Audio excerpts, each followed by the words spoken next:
Hello history buffs and welcome back to the channel. My name is Hannah and if you are new here you are very welcome. Today we are heading to the beautiful countryside of Surrey to explore Hartsfield Manor, a stunning Victorian country house that is now a luxury hotel.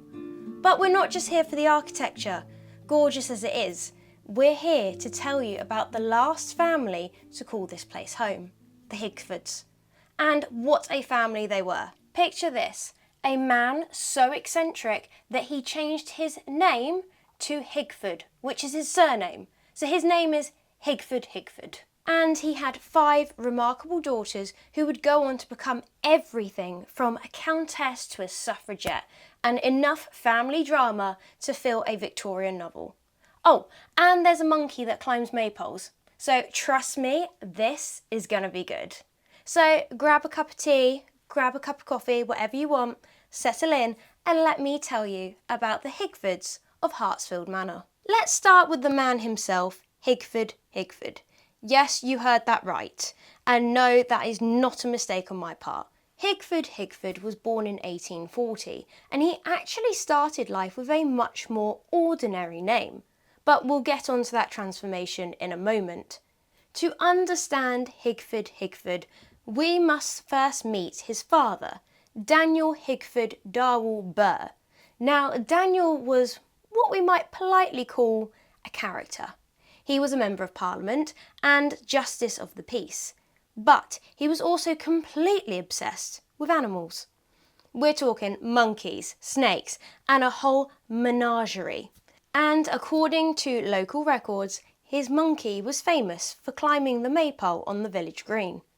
Imagine being the respectable Victorian gentleman trying to have a serious political conversation while your pet monkey is causing chaos in the background. When Daniel died in 1885, our future Higford inherited something pretty spectacular: the 2,500-acre Aldermaston estate and the title of Lord Aldermaston. Now, here's where it gets interesting from a historical perspective.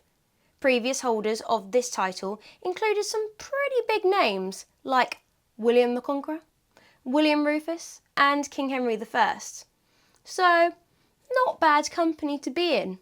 But here's the thing, rather than take his father's surname of Burr, which, let's face it, came from some rather eccentric baggage, he decided to adopt the name of a distant ancestor instead. And so he became Higford. You can kind of see why he wants to distance himself from a father who had a pet monkey that climbed the maypole. In 1893, Higford made what would turn out to be a very smart financial decision. He sold the Aldermaston estate for $160,000. Now that might not sound like a lot in today's money, but we're talking about 17 million in today's money. Not too shabby at all. Now, every good Victorian gentleman needs a suitable wife, and in 1869, Higford found his in Julia Charlotte Reeves. Their wedding took place on the 22nd of September 1869 at St Mary's Church in East Sheen, Surrey. Julia was 28, which by Victorian standards made her practically a spinster. Most ladies of her class married much younger. But Julia wasn't your average Victorian bride. Born in 1841 in Surrey, she came from a fascinating family. Her father, Reverend Frederick John Hawkes Reeves, was born in Mumbai, India, a detail that reflects these fascinating colonial connections that shaped so many Victorian families. Her mother, Sophia Unwin, had London origins, so Julia really embodied that blend of colonial metropolitan influences that was so typical of the British upper classes during the Victorian era. In the 1881 census, we get a snapshot of their family life. They were living at Spencer House in East Sheen, and they had 7 servants. The fact they had 7 tells us everything we need to know about their social status and wealth.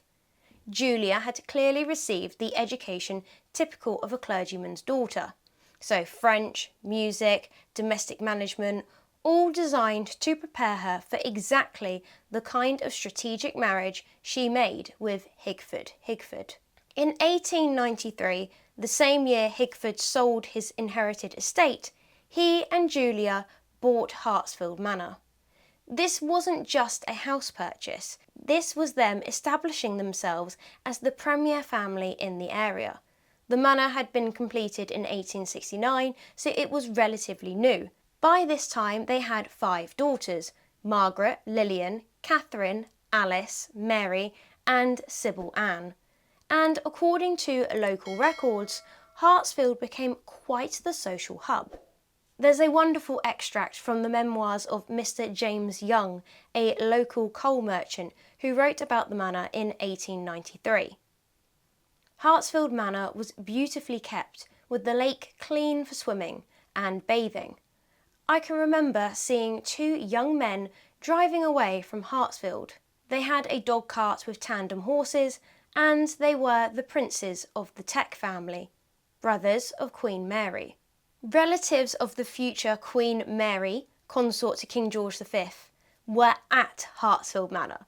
This tells us that the Higfords weren't just wealthy, they were moving in seriously elevated circles. Now, this is where our story gets really interesting, because each of Higford's 5 daughters lived remarkably different lives. Margaret Higford was the eldest daughter, and she was born in 1871. And she was the only one of the 5 to never marry. Now, in Victorian society, this would have been seen as quite unusual, even scandalous for a woman of her class. But Margaret wasn't just sitting at home feeling sorry for herself. The 1881 census shows us that when she was 10 years old, she was living with her parents at Aldermaston Court, with her 4 siblings and 16 servants, which included a governess and a tutor. This was serious wealth and privilege, but Margaret uses this to her advantage to do something that was quite remarkable for a Victorian woman. She became a world traveller. Historic records show that she visited Malta, Honolulu, Hong Kong, Singapore and Morocco. In 1905, at the age of 35, she sailed on the Majestic from Liverpool to New York. Then in 1932, passenger list shows that she travelled first class to Tangier aboard the Rampura and from Yokohama to Devon aboard the Naldera. Think about what this means. This was a time when most women, even wealthy ones, rarely travelled without a male escort. Now, Margaret was essentially living as an independent woman of means decades before this became socially acceptable. She witnessed and lived through both world wars, although she would actually die before World War II finished, and she got to witness the world transform in front of her eyes. As mentioned earlier, Margaret died in 1944, having lived her life entirely on her own terms. Lillian, who was born in 1873, took a very different path. In December 1893, she married into the nobility, and I mean like proper nobility. Her husband was Norman MacLeod Sinclair, the 18th Earl of Caithness. But it gets better, because in 1911, Norman inherited something else. The Achmokar? What? Sorry. It says here it's Orc McCoy, so if you say it's different, I'm just saying this is what Google says. Right there. Orc McCoy. In 1911, Norman inherited something else, the Orc McCoy estate, and took the surname Buchan. So Lillian went from being Miss Higford to the Countess of Caithness. They had 5 daughters and split their time between 2 homes.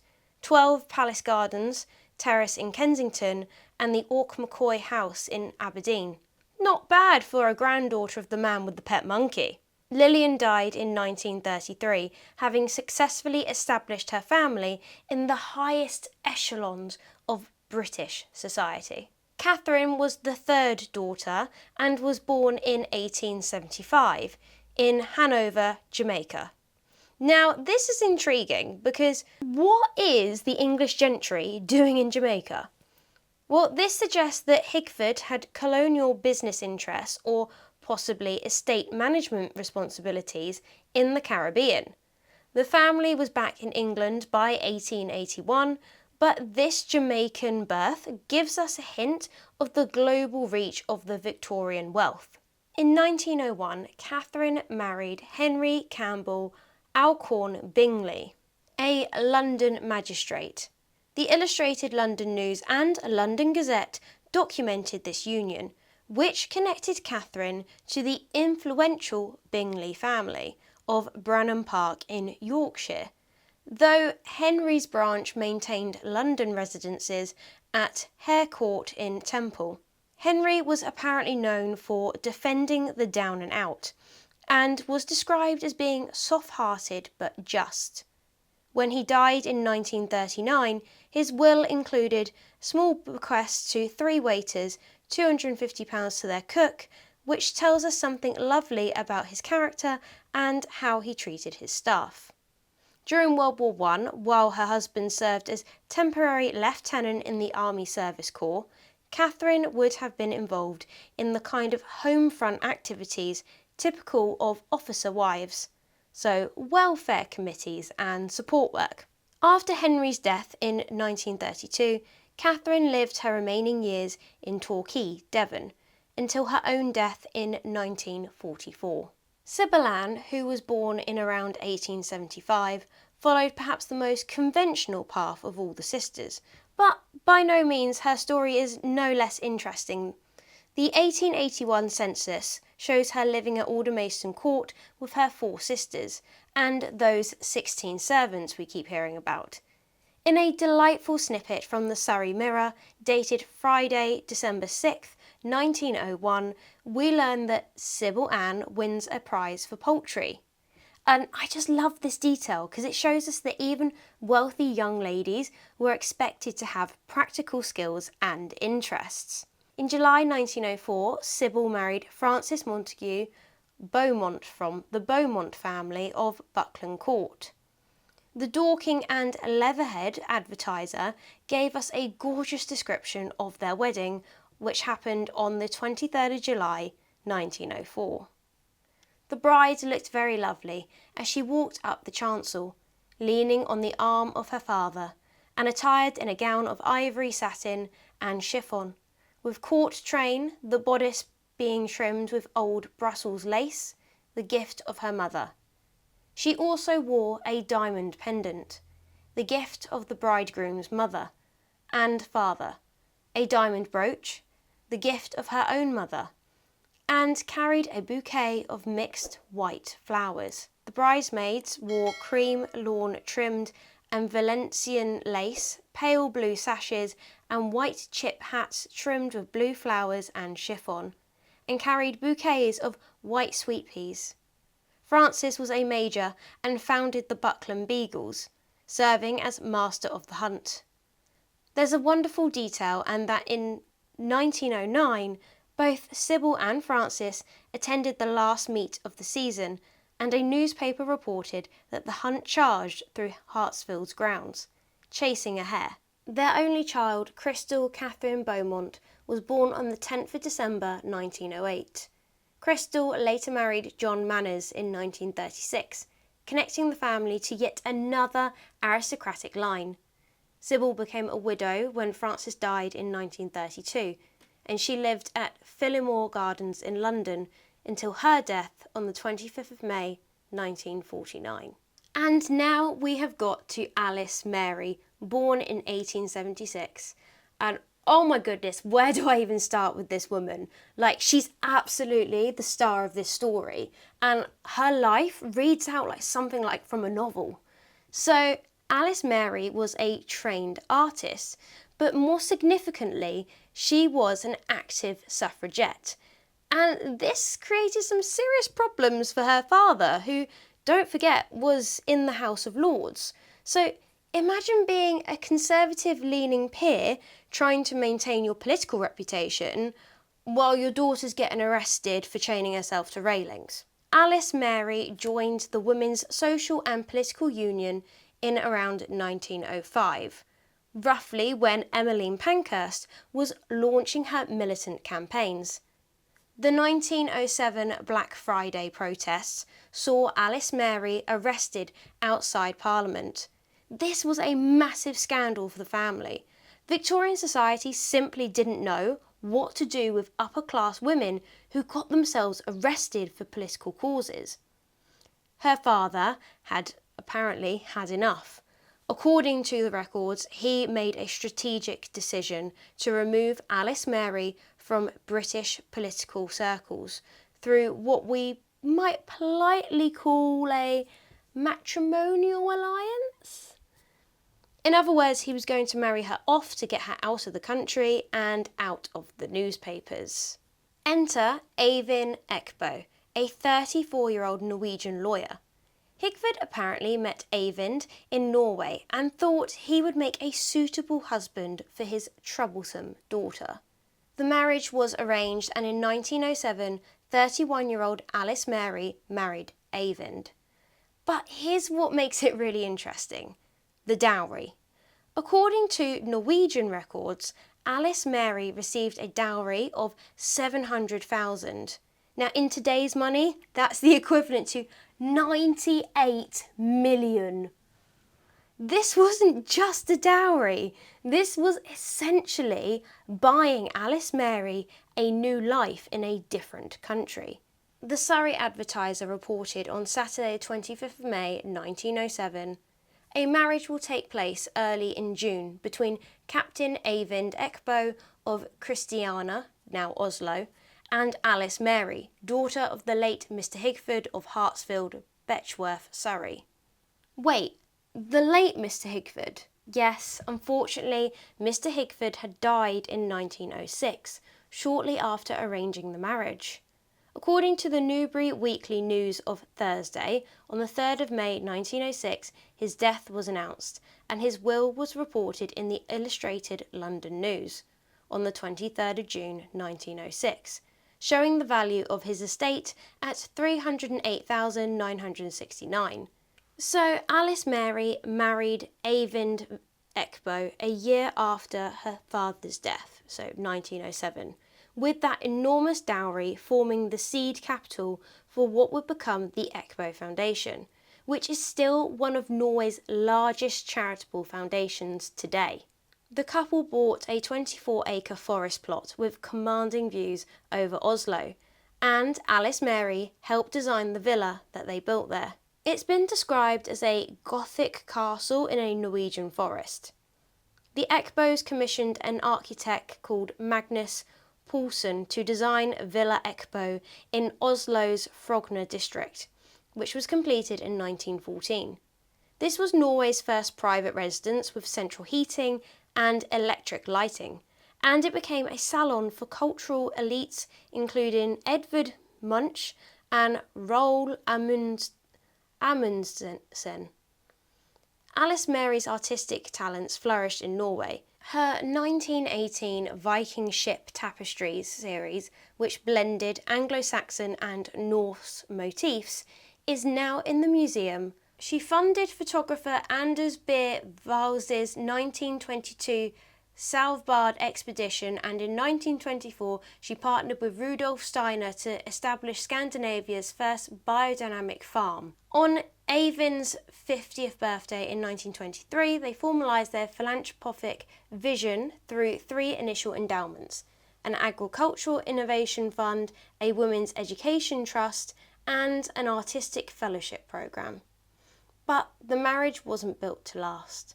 Alice Mary and Eivind officially separated in 1930, a year after her mother, Julia, died.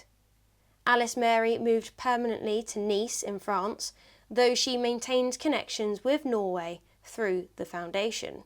The most remarkable thing about Alice Mary's story is how her father's attempt to silence her political activism actually ended up amplifying her influence on an international scale. That 700,000 dowry meant to get her out of British politics instead funded decades of progressive causes in Scandinavia. Alice Mary died in 1960, but her legacy continues.